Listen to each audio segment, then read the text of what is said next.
Bien-aimés dans le Seigneur, amis et connaissances, grande est ma joie de me retrouver en votre présence en ce jour pour partager un morceau de vie de la parole vivante.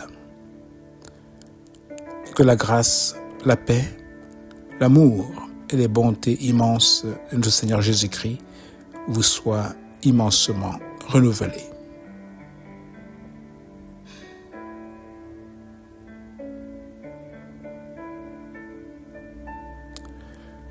Voici la parole vivante.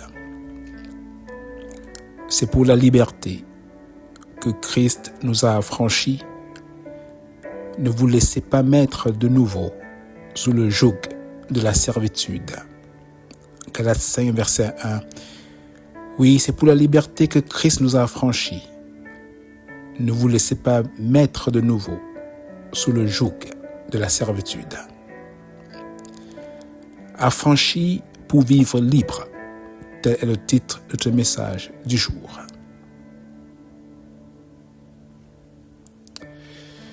Dans son grand plan de salut pour l'humanité, Dieu a prévu que nous soyons libres.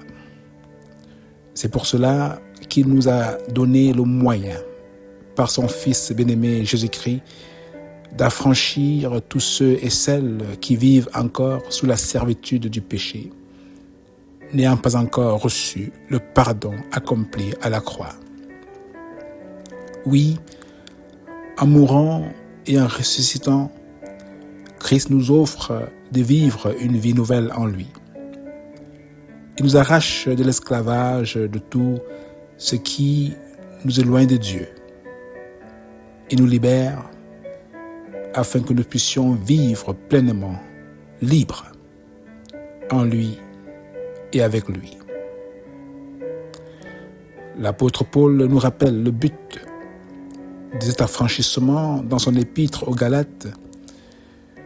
C'est pour la liberté que Christ nous a affranchis. Ne vous laissez pas mettre de nouveau sous le joug de la servitude. Ainsi, nous devons marcher dans cette liberté, car Christ nous a réellement affranchis, non pas pour que nous demeurions esclaves, mais pour que nous vivions libres. Être libre, ce n'est pas seulement un état ou un statut, c'est une vie nouvelle que nous expérimentons lorsque nous appartenons à Jésus-Christ.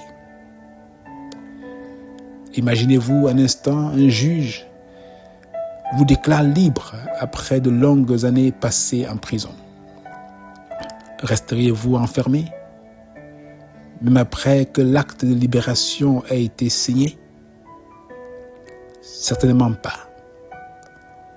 Dès les premières heures, les premières minutes, vous sortiriez pour expérimenter votre liberté et commencerez une vie nouvelle.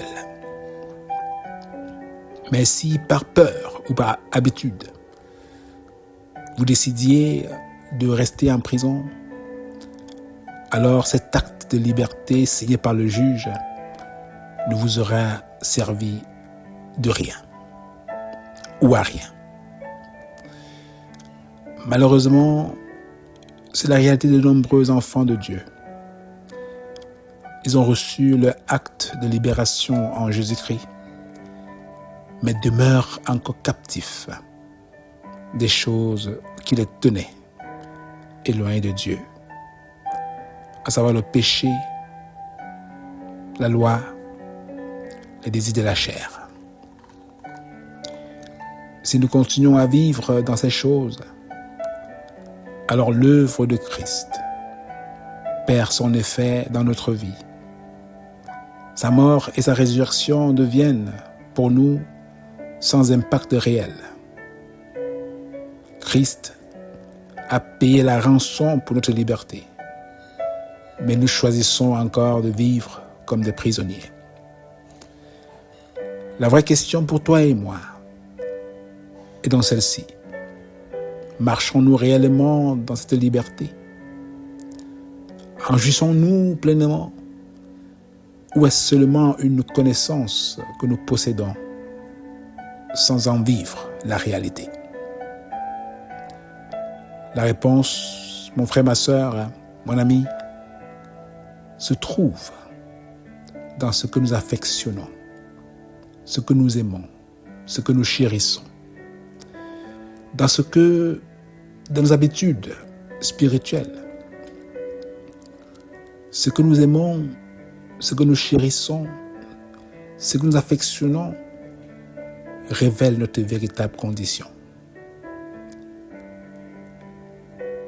Est-ce que nous aimons? Est-ce que ce que nous aimons glorifie Dieu? Ou est-ce que cela nous glorifie nous-mêmes, tout en nous éloignant de Dieu? Permettez-moi de reprendre cela. Est-ce que ce que nous aimons glorifie Dieu? Est-ce que nos choix glorifient Dieu? Ou est-ce que ça nous glorifie nous, tout en nous éloignant de Dieu?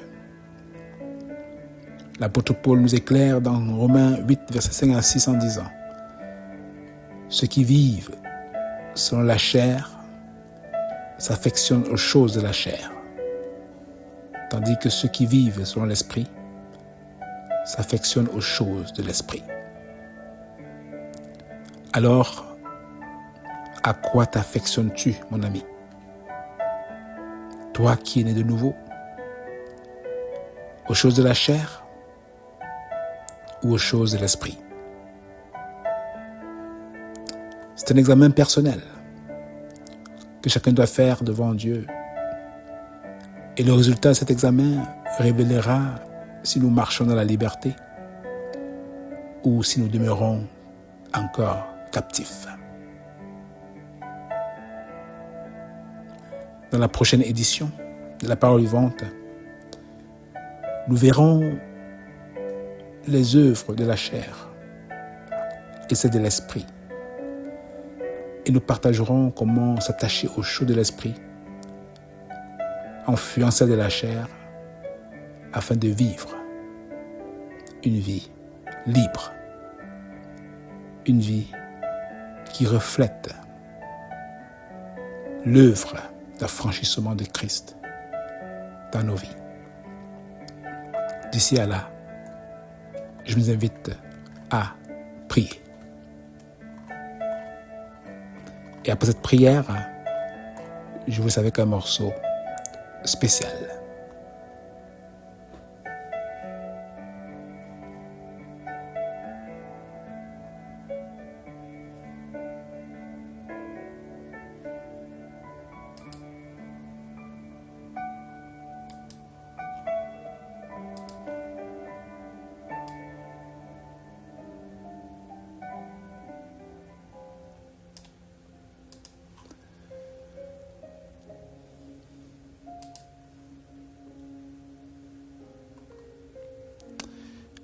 Béni sois-tu, Père,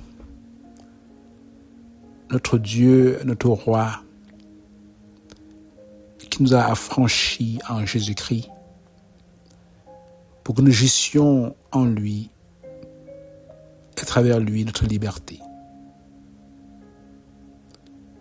Ô Père, pour plusieurs raisons, beaucoup d'entre nous demeurons encore captifs, emprisonnés dans ces choses qui nous éloignent de toi.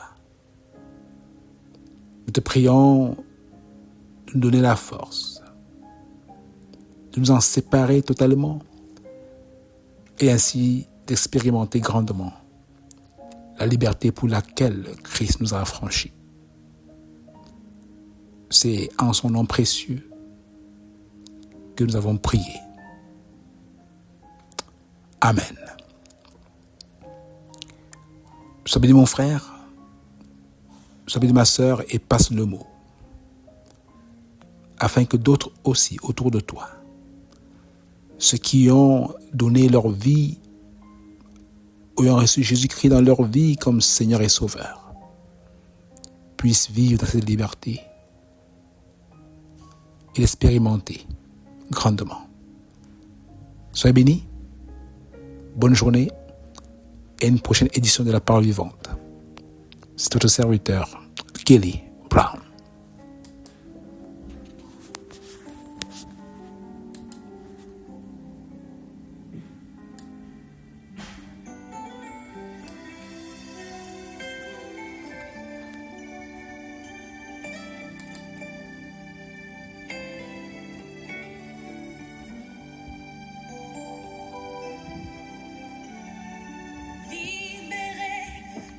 Je suis libérée.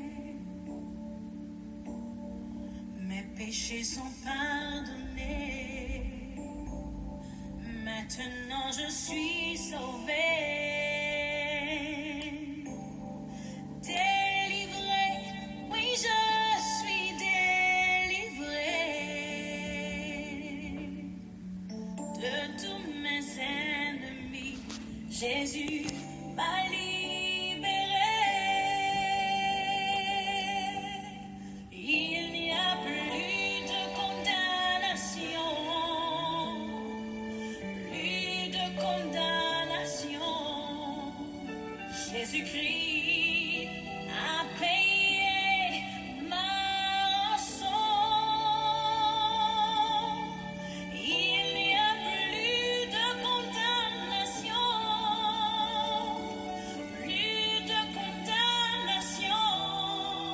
Je suis libérée, rachetée en son nom.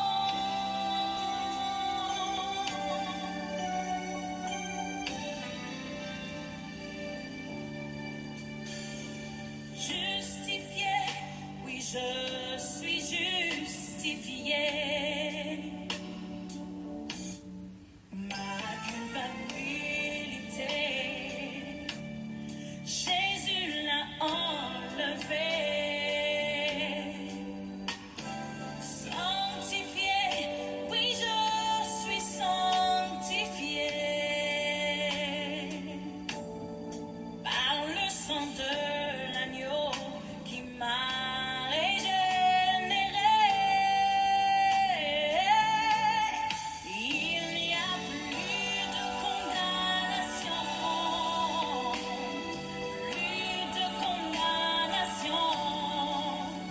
Jésus-Christ a payé ma rançon. Il n'y a plus de condamnation,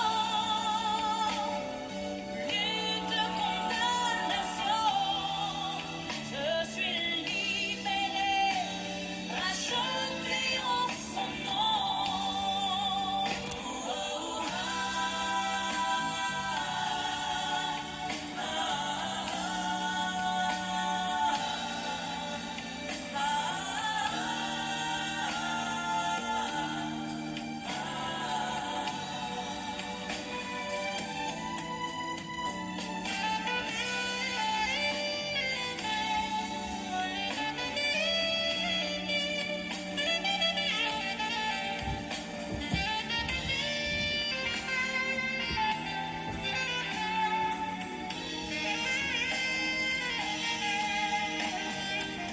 Rachetée, oui je suis rachetée. L'esclavage terminé.